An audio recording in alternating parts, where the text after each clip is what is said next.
Welcome to the ECS podcast. I'm Rocky Calvo, Executive Director of the Electrochemical Society. The purpose of this podcast is to connect the dots between the sciences, our everyday lives, and the sustainability of the planet. Subhash Singhal is one of the world's leaders in the study of solid oxide fuel cells. He's been active in the ECS since the early 80s, and I've worked with him in many different capacities at ECS. And currently, he happens to be one of the lead organizers for the ECS Conference on Electrochemical Energy Conversion and Storage this July. We'll get to that in a minute. But first, let's go back so that Subhash can share with us his early life experience and tell us what originally attracted you to the sciences. Well, Rocky, science and math have been in my bones since a very early age. I always was curious as to how things work. I participated in science fairs and science exhibitions regularly starting from primary school. And I was president of our high school's Einstein Club, which met every month to discuss science projects. So science, I have always been a science person, so to say. That then, I assume, influenced your decision on education. Can you tell us a little about that? Yes, I did my high school and undergraduate college education in India. In high school, I took special courses in physics, chemistry, and math. Then I did a bachelor's degree in physics, chemistry, and math. And after the first bachelor's, I did another bachelor's degree in material science and engineering, this time at the Indian Institute of Science in Bangalore, again in India. And that's where I really got interested in doing research, particularly in materials chemistry and thermodynamics. Then 50 years ago this year, I came from India to US. I joined University of Pennsylvania in Philadelphia, not far from where you are located, to pursue PhD in material science and engineering. There I was assigned to a young professor by the name Wayne Worrell, whom I know you know very well, who had just joined the faculty there. I spent 4 very memorable years at the university and got the PhD degree. And I think that basically covers my education. So you're right. Obviously, you know that Wayne Worrell was one of the great ones here at ECS and a great person, a mentor to me, as I'm sure he was to you as well. Would you share a little bit about Wayne and maybe some of your other mentors in the educational phase of your career? Yes, of course. My PhD advisor, Wayne Worrell, he had a tremendous influence on me, not only professionally, but also as a friend. He was also instrumental in my joining and becoming active in the Electrochemical Society in mid-1970s. And actually, Wayne and I have been very close for the since very beginning till he passed away. And we are still very close with his wife, Judy. Another person who I admired was Professor Bruce Wagner, who I'm sure you also know him. He was also president of the Electrochemical Society. Both Wayne and Bruce were not only at the top of their fields, but they were true gentlemen. So I have to say both Wayne Worrell and Bruce Wagner have been my heroes or my mentors.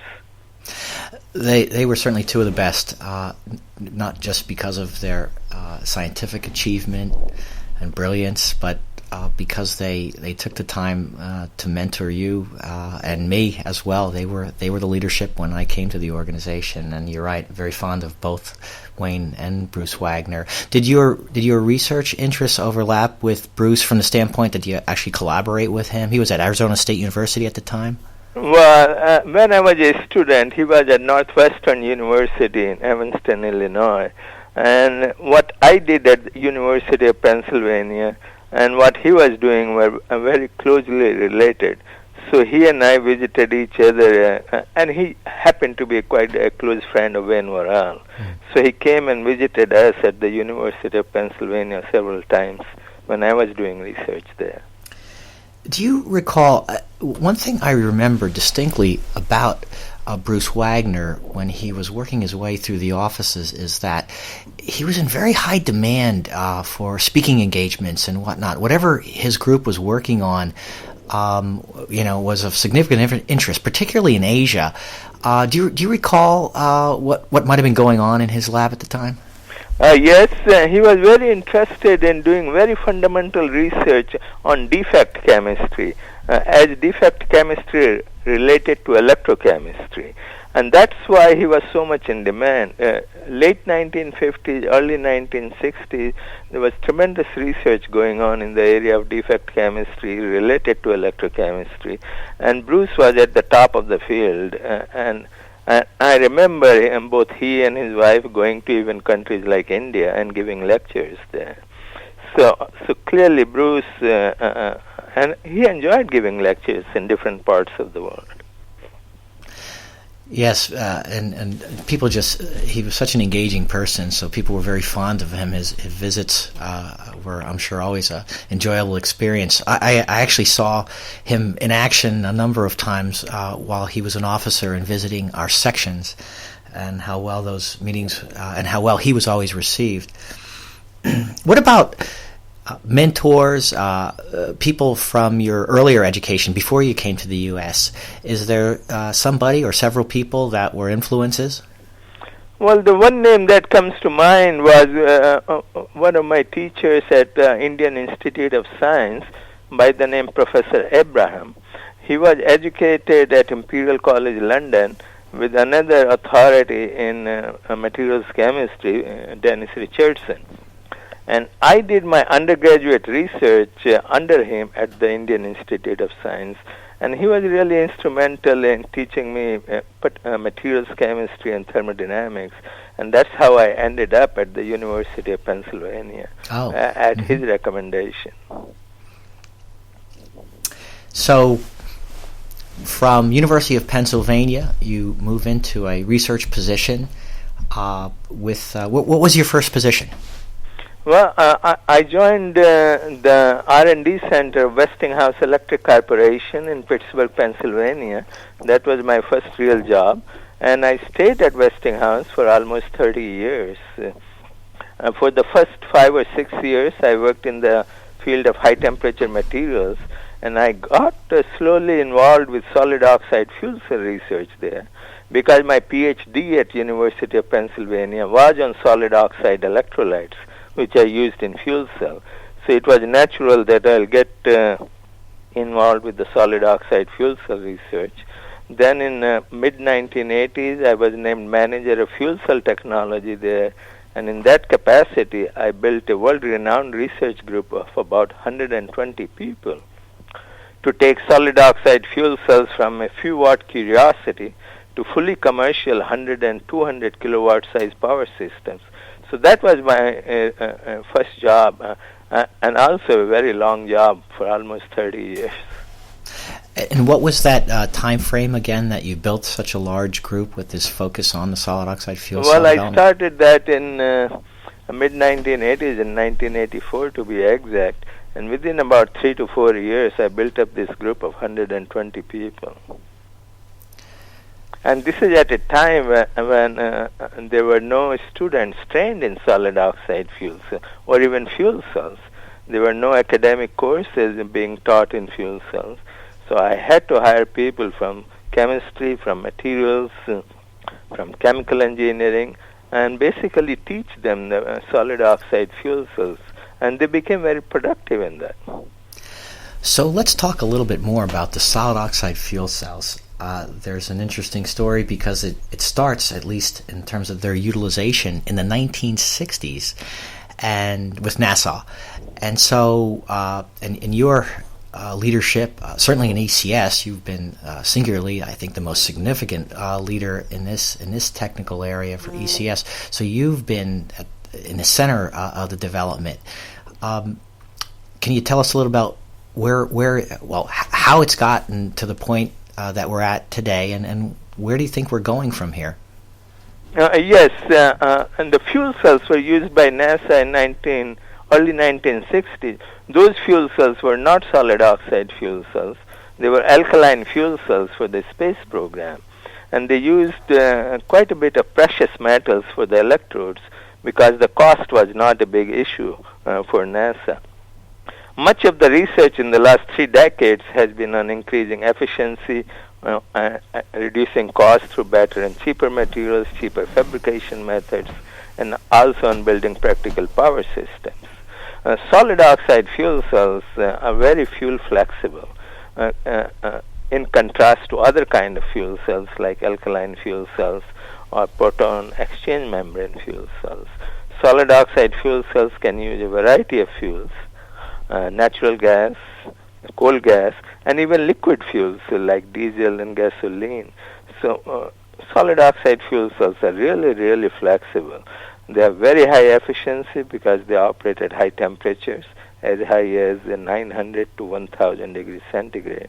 So a lot of interest in the last few years has now concentrated on two types of fuel cells.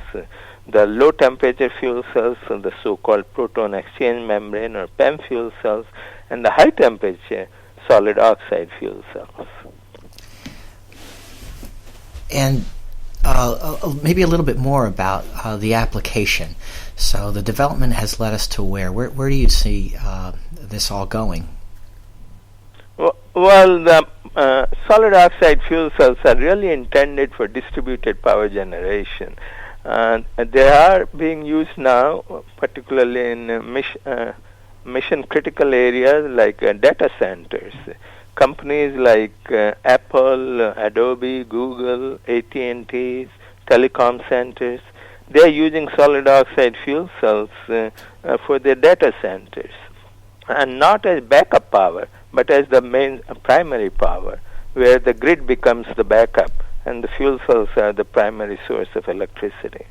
That's probably the first application where solid oxide fuel cells have gained a lot of attention. There is a company out in California which is supplying these solid oxide fuel cells to these companies, and over 200 megawatt of solid oxide fuel cells are now installed in the field and producing power. Other areas where solid oxide fuel cells can be used clearly once the size increases would be to replace central station power plants, if we can bring the cost down to the level of where the coal-fired power plants or gas turbines are today. Let's expand the discussion to talk about not just the fuel cells, but clean energy. ECS has experienced sort of a surge of relevance because of the electrochemistry's position in the renewable energies, which is obviously a big discussion centered around the sustainability of the planet. I just think it would be interesting to hear your thoughts about the progress, maybe the challenges for effective use of clean energy. Yes, I believe a lot of progress has been made in developing renewable electricity sources, solar cells, solar power, wind power, even ocean thermal, and of course the fuel cells. And efficiencies are increasing both for solar cells as well as for fuel cells. But the biggest challenge remains their cost. The percentage of renewable electricity produced by solar, wind, fuel cells will increase with time, but in my opinion, only incrementally, mainly because of the vast infrastructure that we already have utilizing fossil fuels, and because the cost of renewable energy will decrease only slowly. It's producing electricity using coal or natural gas combustion is really cheap, and it's hard to compete with it. Mm-hmm. The biggest challenge is really bringing the cost down of renewable energy. Economic and political are the challenges, not technical. Well, they're technical and they're related. The cost is related to technical challenges as well. It's a holy grail. How do you bring the cost down? We can understand the electrochemistry better to increase the efficiency. That brings the cost per kilowatt down. We can use better materials. We can use better fabrication methods. So the cost and technical challenges are interrelated. That's a good segue to bring us to the most significant funder or perhaps influence on energy in general, which referring to the U.S. government. You're at Pacific Northwest National Laboratories, and you've been there quite a while, too. How long have you been there? I've been there 15 years now. Right. And so I think it would be interesting to hear how effective you think our national laboratory system is in general and how things work at Pacific Northwest National Lab. This is where the government's making these investments. Yes, this country has a large national lab systems. There are about 15 Department of Energy national labs, and in addition there are a few Department of Defense labs. The Department of Energy national labs, such as the Pacific Northwest National Labs and others like Oak Ridge and Argonne National Labs, they do cutting-edge research to solve national energy issues, both as they relate to the supply as well as security issues, particularly nuclear energy. The total annual budget for the Department of Energy labs is upward of $20 billion, and it employs over 60,000 employees. At Pacific Northwest National Labs, located here in Richland, Washington, we have about 4,500 employees working on not only the energy issues, but on other issues as well related to Department of Homeland Security as well. We do research in the areas of solar energy, fuel cells, nuclear energy. Other labs are doing work in wind energy.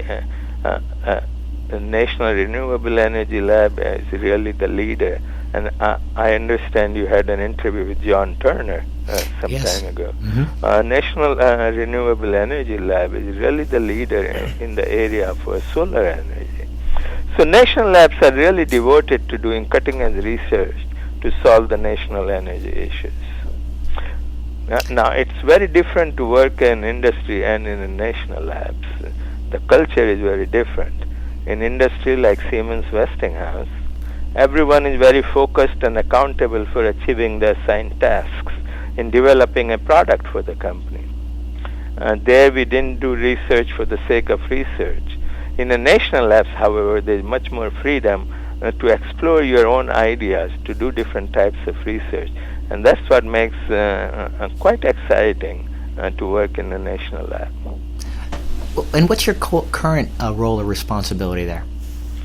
When I moved from Siemens Westinghouse to Pacific Northwest National Labs, I continued the work on solid oxide fuel cells.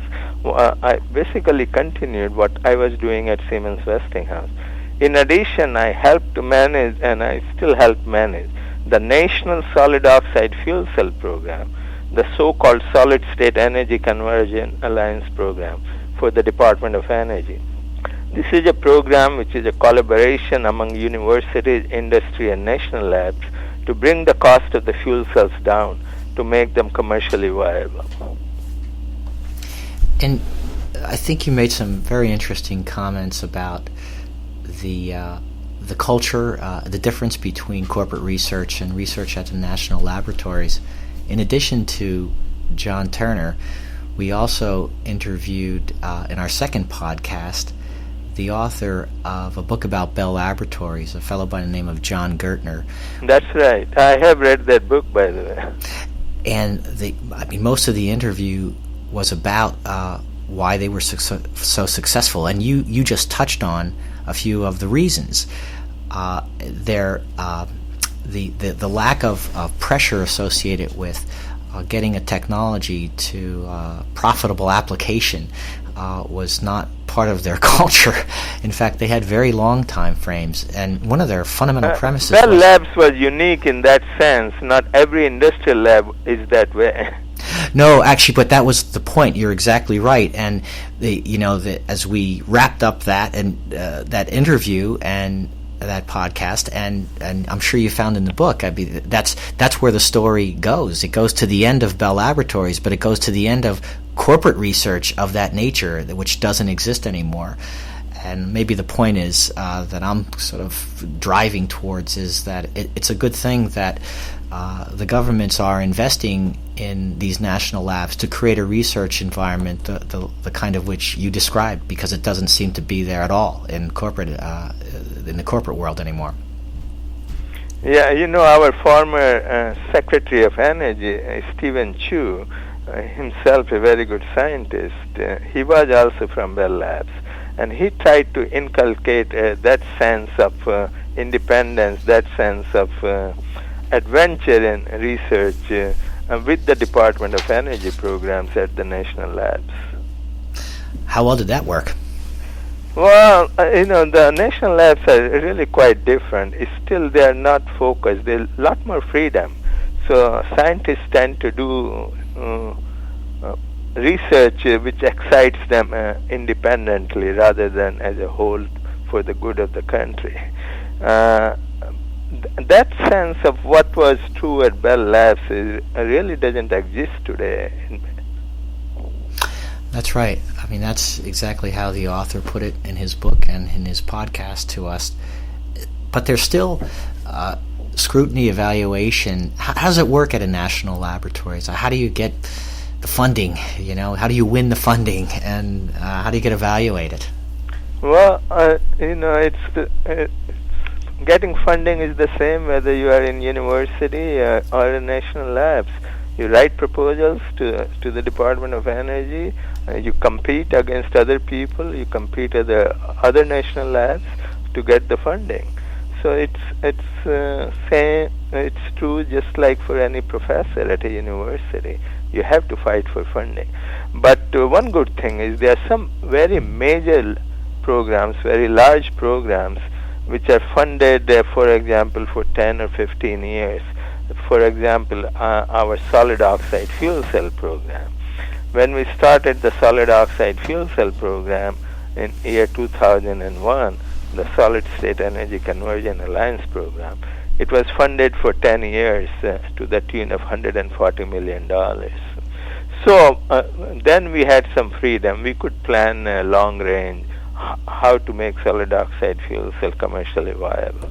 And we brought in people, researchers from universities, from industry, and from other national labs together to conduct that research. So that is one advantage working in the national labs. There are some very large programs which get funded with the help of the Congress, of course. Yeah, I recall you're telling me about the 10-year timeline, which I thought was exceptional. Do you see many programs with that kind of long-term commitment? Yes, there are. In the last 5 years, at least 5 national programs of that nature have been started in the area of energy, the so-called energy innovation hubs. And they are, all of them are funded initially for 5 years, renewable for another 5 years.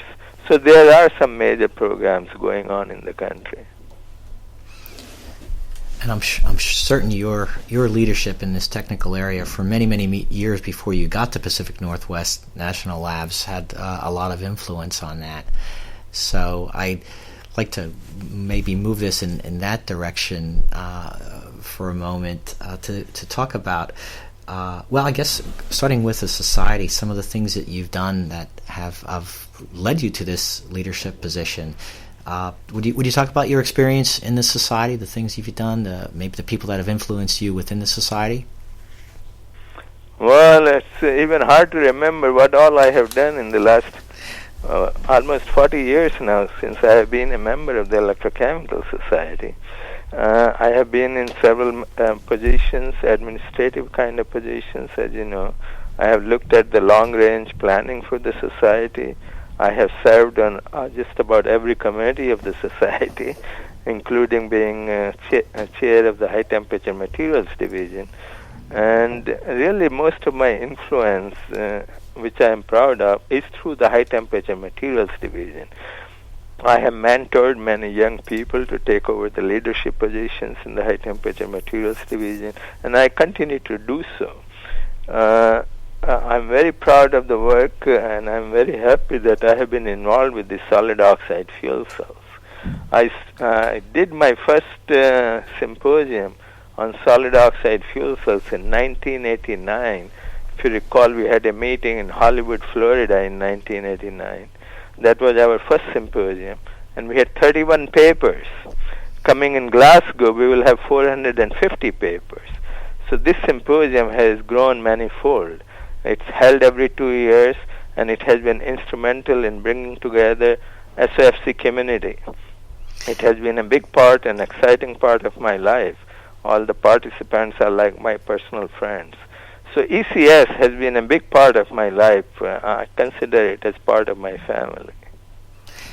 Yes, and you touched upon the thing that I think makes you very unique, even with ECS, and you're right. I mean, your service in many different capacities has been very valuable to us. But I think the most unique and I believe the most valuable has been your leadership of this area in solid oxide fuel cells, and you're creating a connection to ECS, but just the leading the development and the progress is.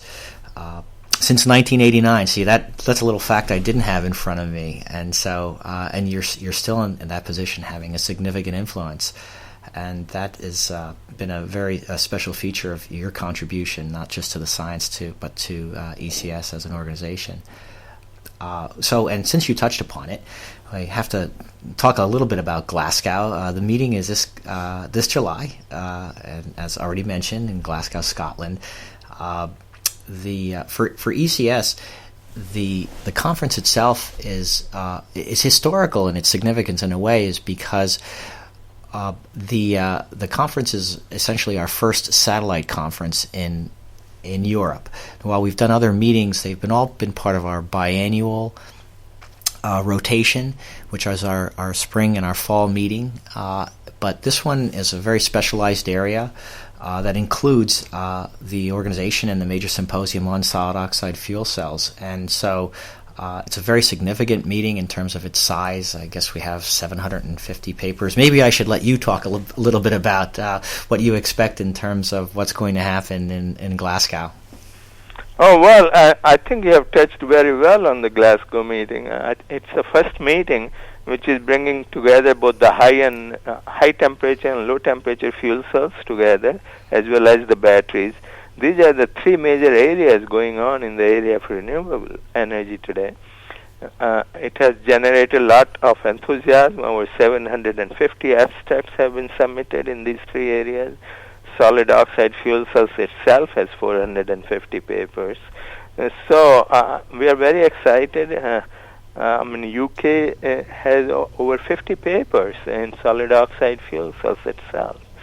So I think Glasgow was a very good choice. We will have people from all over the world in SOFC symposium. Over 40 countries are represented, which is a very large number. Countries like Brunei, Kazakhstan, Indonesia, Saudi Arabia, Colombia, Argentina. There will be people from all over the world in Glasgow. So I think it has been a very good choice. It has attracted a lot of interest, and I'm very happy we are going there. Yes, good.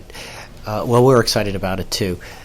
The meeting, your solid oxide fuel cell conference, the 2-year rotation that it's been on, has always attracted a broad international participation. And you touched on something that I think is important in terms of the ECS joining that and now trying to do these periodic satellite meetings, is because by strategically locating them, in this case the UK, it gives an opportunity to for people from that part of the world to more conveniently attend one of our meetings. And you said that there were 50 papers from the UK, which is terrific, and I would imagine a good piece of those are students that were able to give an opportunity that perhaps that we would ordinarily see their contributions at an ECS meeting. So we're thrilled. And the final thing I want to say for those who are looking for more information about it is you can find more on our website at electrochem.org/Glasgow. And there's everything you need to know, and so we're all looking forward to that. We're getting close to the end of this podcast, but I'd like to have you maybe talk a little bit about your looking at all of the work that you've done, your career, your education, from hindsight, and maybe what you're happy about, what you think has, I think, made you feel best about the choices that you've made. Yes, I feel very fortunate in having done what I have done. Solid oxide fuel cells have played an important part in my life. ECS has been a big part of my life. I have been able to bring the efficiency of solid oxide fuel cells from about 30% to almost 60% today in 30 years or so. Not by myself, but with a group of other people. We have brought the cost down from several $1,000s a kilowatt to where now it can start competing with other power generation technology. So I'm very, very happy with my career path. I'm happy with what I have done. And I think I'll continue to work in solid oxide fuel cells as long as I am on this earth. Would you do anything different? Not really. I think having worked in industry gave me a very good start, and then the national labs gave me. And I also, which you may not know, I am also very active in teaching now. I am teaching in China, in Japan, and of course in this country as adjunct faculty. So I have been in all three industry, academia, and national labs, and I know the differences. But I try to bring the expertise together. And that part I'm very happy about, bringing people from industry, academia, and national labs together to solve the national energy issues. Yeah, you're right. I didn't know that you were adjunct faculty in different parts of the world, which leads me to the question about what you think about in terms of opportunities for students now coming into this field of solid oxide fuel cells. Do you think there's a lot of opportunity? This is a good place to look for and pursue scientific interests? Yes. When I started my first job at Westinghouse, there were no university which was teaching or doing research in fuel cells. Now, of course, there are fuel cell courses being taught in universities. There's academic research activity worldwide devoted to fuel cells.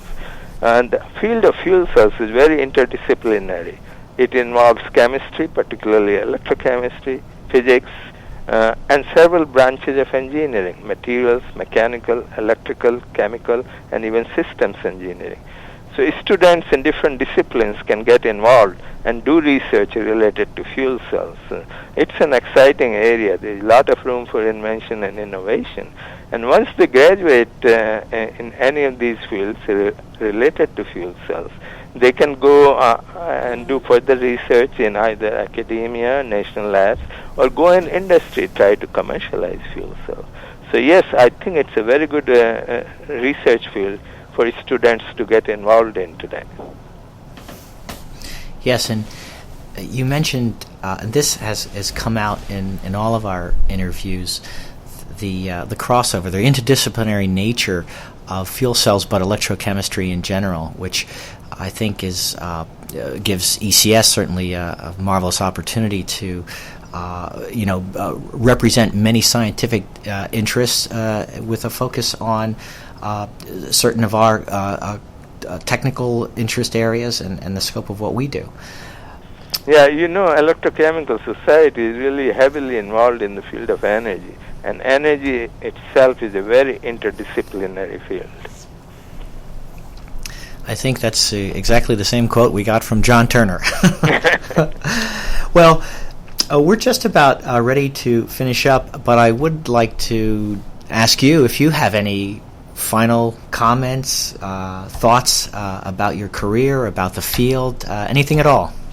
Well, the only thing I can say is the Electrochemical Society has done and is doing a tremendous job helping young students. It has started many programs related to students in the last decade, and I'm very happy about that, and we all should be doing that to help the young students out. Well, I feel good about that too, and I'm glad that was the last thing you wanted to share with us. So thank you, Subhash Singhal, is the Battelle Fellow Emeritus at Pacific Northwest National Laboratory and Director of Fuel Cells there. Thank you, Rocky. Let me give you your lab a little bit of a plug here. The lab is on Twitter at PNNLAB, and you can find ECS on Twitter at ECSORG. And you can listen to more episodes of our podcast by searching ECS Podcast on iTunes, or just go to our website, electrochem.org. And thank you again. Thank you.